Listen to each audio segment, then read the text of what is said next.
Hello everyone, welcome to VM coder technology. और आज हम देखेंगे MySQL connectivity in Django कि हम किसी भी जेंगो प्रोजेक्ट में अपने एसक्यूएल को कैसे कनेक्ट करते हैं with the help of jam server. तो आज हम इसका प्रैक्टिकली करके देखेंगे। तो सबसे पहले मैं आपको बताती हूँ कि जैम सर्वर आपको इंस्टॉल कैसे करना है अपने सिस्टम में। तो सबसे पहले हमें उसे डाउनलोड करना होगा। तो आप सिंपली यहाँ पे मेंशन कीजिए XAMPP download. Then you can see the first site apachefriends.org। तो ये एक साइट है ऑफिशियल, आप इसको ओपन कर लीजिए। यहाँ पे आपको बहुत सारे ऑप्शंस दिखेंगे। अगर आप विंडोज़ यूज़ करते हैं तो ये विंडो के लिए यहाँ पे ऊपर दिए हुए हैं, एंड अगर आप लिनक्स यूज़ करते हैं तो आप यहाँ से डाउनलोड कर सकते हैं। और ओएस के लिए यहाँ पे आपको दिया हुआ है अलग अलग वर्जन्स के अकॉर्डिंग। तो यहाँ पे हम सबसे पहले जो इसका लेटेस्ट वर्जन, अभी करंटली जो इसका लेटेस्ट वर्जन है वो है 8.1.10 एंड 64 बिट के लिए। तो इसको हम यहाँ से विंडोज़ के लिए डाउनलोड करेंगे। तो आप इसको सिंपली क्लिक करेंगे तो ये एक पॉपअप ओपन हो गया, आप इसको कैंसिल कर दीजिए। तो यहाँ पे कुछ सेकंड्स बाद आपकी डाउनलोडिंग स्टार्ट हो जाएगी। ओके, तो आप यहाँ देख सकते हैं कि ये मेरे जो जैम्प है उसकी डाउनलोडिंग स्टार्ट हो गई है। तो मेरे में ऑलरेडी ये डाउनलोडेड है, तो मैं इसे कैंसिल कर देती हूँ। ओके, अब आप अपने डाउनलोड्स में जाइए। तो यहाँ पर आप देख सकते हैं कि ये आपकी EXE फाइल जो है वो डाउनलोड हो गई है। इसको आपको डबल क्लिक करना है, एक पॉपअप आएगा, इस पर आप इसको यस कर दीजिए।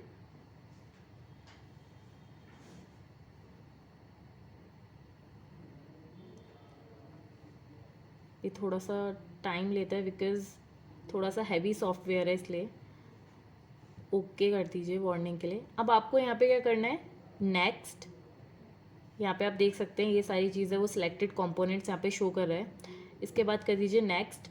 नेक्स्ट के बाद यहाँ पे एक सी ड्राइव में आपका जैम्प नाम का फोल्डर ऑटोमेटिकली क्रिएट हो जाएगा। तो वो यहाँ पे आपको डिफ़ॉल्ट पाथ दिखा रहा है सी ड्राइव। अगर आप इसको चेंज करना चाहते हैं तो आप इसको चेंज भी कर सकते हैं। आप किसी और ड्राइव में भी जैम्प को इंस्टॉल कर सकते हैं, कोई प्रॉब्लम नहीं है। इसके बाद क्या करना है, नेक्स्ट। नेक्स्ट के बाद वो बोल रहा है, क्योंकि मेरे में ऑलरेडी इंस्टॉल्ड है, तो बोल रहा है सी ड्राइव में एक ऑटोमेटिकली आपका यहाँ पे फोल्डर बना हुआ है। तो मैं इसको यहाँ पे डी कर देती हूँ। Okay, then next. नेक्स्ट करते ही वो लैंग्वेज सेलेक्ट करने के लिए बोल रहा है, इंग्लिश ही रहने देते हैं। Then next. उसके बाद यहाँ पे वो कह रहा है कि वो सेटअप रेडी कर रहा है आपके कंप्यूटर में। Then next. इसके बाद वो प्रिपेयरिंग हो रही है वहाँ पे फाइल। उसके बाद आपको क्या करना है, इसको इंस्टॉल करना है। तो ये थोड़ा सा टाइम लेगा यहाँ पे अनपैक करने के लिए फाइल्स को, क्योंकि वो वहाँ पे जैम का एक फ़ोल्डर क्रिएट कर रहा है। उसके बाद आपके पास डायरेक्ट यहाँ पे इंस्टॉल का ऑप्शन आएगा, तो आप उसको सिंपली इंस्टॉल पे क्लिक करना है एंड आपका जो जैम सर्वर है वो इंस्टॉल हो जाएगा आपके सिस्टम में। तो मैं इसको कैंसिल कर देती हूँ क्योंकि मेरे में ऑलरेडी इंस्टॉल्ड है। मैं आपको एक बार सी ड्राइव में दिखा देती हूँ। ये इस तरह से जैम सर्वर का एक फ़ोल्डर क्रिएट हो जाता है। इसके अंदर जो भी आपकी फाइल्स हैं वो यहाँ पे आ जाती हैं जैम सर्वर से रिलेटेड। अब इसकी कनेक्टिविटी जब करेंगे तो मैं आपको बताऊंगी यहाँ पे किस तरह से यूज़ होता है। बट जैसे ही आप इसको इंस्टॉल करेंगे तो आपके सिस्टम में एक जैम कंट्रोल पैनल आ जाएगा इस तरह से। इंस्टॉल करने के बाद यहाँ पे ये जो है, यहाँ से आपको स्टार्ट करना होता है अपाचे एंड माई एसक्यूएल। इसको जब आप स्टार्ट कर लेंगे, इसके बाद आपको ब्राउज़र पे जाना है एंड यहाँ पे लिखना है लोकल होस्ट PHP माई एडमिन। जैसे ही आप इसको रन करेंगे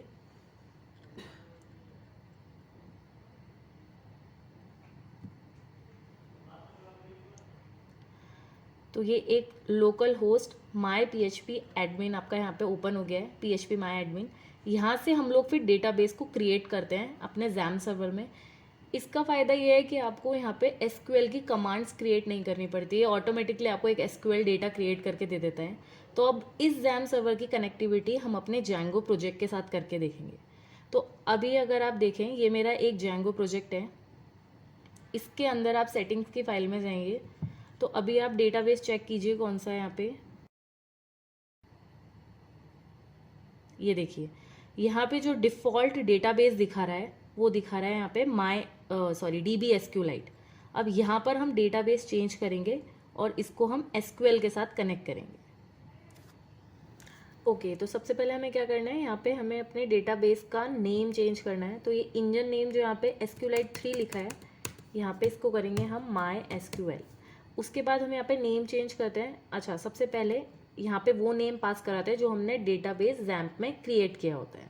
तो सबसे पहले आप अपने XAMPP सर्वर में जाएंगे, ये जो लोकल होस्ट PHP MyAdmin है, यहाँ पे आप सबसे पहले एक डेटाबेस क्रिएट कीजिए। जैसे मैंने यहाँ पे इसका नेम ले लिया माई डेटा, ठीक है। इसको मैंने यहाँ से सिंपली करा क्रिएट पे आपको क्लिक करना है, तो आपका डेटाबेस जो है क्रिएट हो गया। यहाँ पे आप देख सकते हैं माई डेटा के नाम से क्रिएट हो गया। अभी इसके अंदर कोई भी टेबल नहीं है क्योंकि कुछ भी अभी नहीं क्रिएट करा है, बिल्कुल फ्रेश डेटाबेस है। अब इस डेटाबेस का नेम आपको अपनी सेटिंग्स वाली फाइल में यहाँ पे मेंशन करना है। तो कोट्स के अंदर आप यहाँ पे लिखेंगे माई डेटा। इसके बाद आपको यहाँ पे लिखना है यूज़र। यूज़र में आपको पास कराना है रूट, क्योंकि अभी आप लोकल होस्ट के लिए कर रहे हैं, इसलिए अगर आप लाइव पे करते हैं तो यहाँ पर आपका यूज़र नेम और पासवर्ड आपको वो डालना होता है जो आपका लाइव सर्वर पे चल रहा है। तो यहाँ पर हमने अभी लोकल के लिए कर रहे हैं, तो आप पासवर्ड यहाँ पे ब्लैंक छोड़ दीजिए। यहाँ पे लास्ट में कॉमा लगाना है एंड पासवर्ड हमने यहाँ पे ब्लैंक छोड़ दिया है। पासवर्ड के बाद नीचे हम डालेंगे होस्ट। होस्ट है हमारा लोकल होस्ट, तो यहाँ पर लिख दीजिए लोकल होस्ट। इसके बाद आपको यहाँ पे पोर्ट डालना है, तो पोर्ट है हमारा 3306। अच्छा, ये पोर्ट नंबर मैं आपको बताती हूँ कहाँ से मेंशन किया है। जो आपने कंट्रोल पैनल यहाँ पे ओपन करा है, तो यहाँ पे आप MySQL का पोर्ट देख लीजिए। मेरे में यहाँ 3306 है, मोस्टली यही होता है, बट आप एक बार चेक कर लीजिएगा, अगर कुछ और हो तो वो पोर्ट नंबर यहाँ पे आपको मेंशन करना है। ये इतना करने के बाद आप इसको सेव कर दीजिए। अब सेव करने के बाद अभी अगर आप देखेंगे हमारे डेटाबेस में तो कुछ भी नहीं है, बिल्कुल फ्रेश है। तो डेटाबेस के लिए हम लोग क्या करते हैं, मेक माइग्रेशन। अच्छा, मेक माइग्रेशन माइग्रेट की कमांड चलानी होती है, लेकिन मेरे CMD में एक एरर आ रहा है MySQL क्लाइंट के लिए इंस्टॉल करने के लिए पूछ रहा है। तो जब भी आप अपने SQL के साथ कनेक्टिविटी करते हैं तो आपको एक मॉड्यूल इंस्टॉल करना होता है, पिप इंस्टॉल MySQL क्लाइंट। तो इसको आप इंस्टॉल कर लीजिए, ठीक है। ये सक्सेसफुली इंस्टॉल्ड हो गया है। अब आपको कमांड चलानी है पाइथन manage.py माइग्रेट। जैसे ही आप माइग्रेट करेंगे तो यहाँ पे देखिए कुछ जो भी हमारे माइग्रेशन अप्लाइड होते हैं, जो परमिशंस होती हैं, वो यहाँ पे ऑटोमेटिकली क्रिएट हो गई। अब आप यहाँ पे जाइए और इसको कर दीजिए रिफ्रेश। तो आप यहाँ पे देख सकते हैं अभी तक ये बिल्कुल फ्रेश दिखा रहा था। अब माई डेटा के अंदर मेरी सारी परमिशंस वाली जो टेबल हैं वो क्रिएट हो गई हैं। अब आपने ये सब तो क्रिएट कर लिया। अब एक टेस्टिंग के लिए हम एक मॉडल क्रिएट करते हैं और उसका डेटा स्टोर करके देखते हैं किस तरह से वो बनता है। तो यहाँ पे हमने लिखा क्लास एंड आपके मॉडल का नेम मैंने ले लिया यहाँ पे टेस्ट। या फिर ले लेते हैं contact models dot model.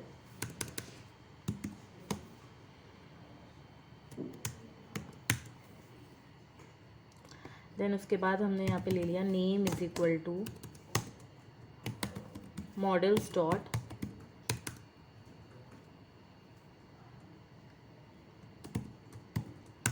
care field and max length is equal to 20 and message is equal to models dot care field max length equal to 30।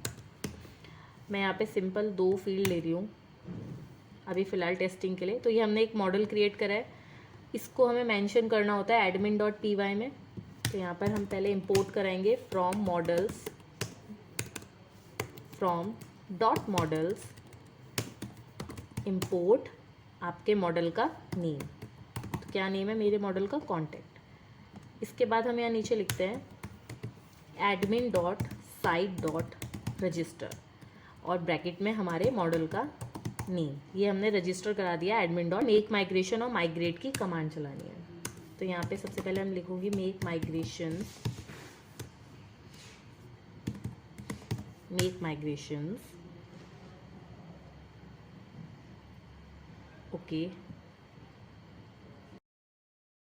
Okay, मैंने पूरा मॉडल कैप्स में लिख दिया है। इसको स्मॉल कर देते हैं। अब इसको करते हैं सेव।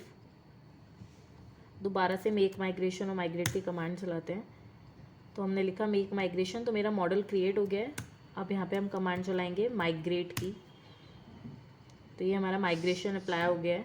अब सर्वर को हम रन कर लेते हैं, रन सर्वर। ओके, तो अब यहाँ पे आके आप इसको रिफ्रेश करेंगे। अब आप यहाँ पे देख सकते हैं माई ऐप के अंदर कॉन्टैक्ट नाम का जो मॉडल है वो क्रिएट हो गया है। अब यहाँ से मैं इसको क्लिक करती हूँ तो अभी आप देख सकते हैं इसके अंदर कोई भी डेटा नहीं है। तो चलिए एक डेटा स्टोर करके देख लेते हैं एडमिन जेंगो से। इसके लिए हमें सुपर यूज़र क्रिएट करना पड़ेगा। तो यहाँ पर हम कमांड चलेंगे पाइथन manage.py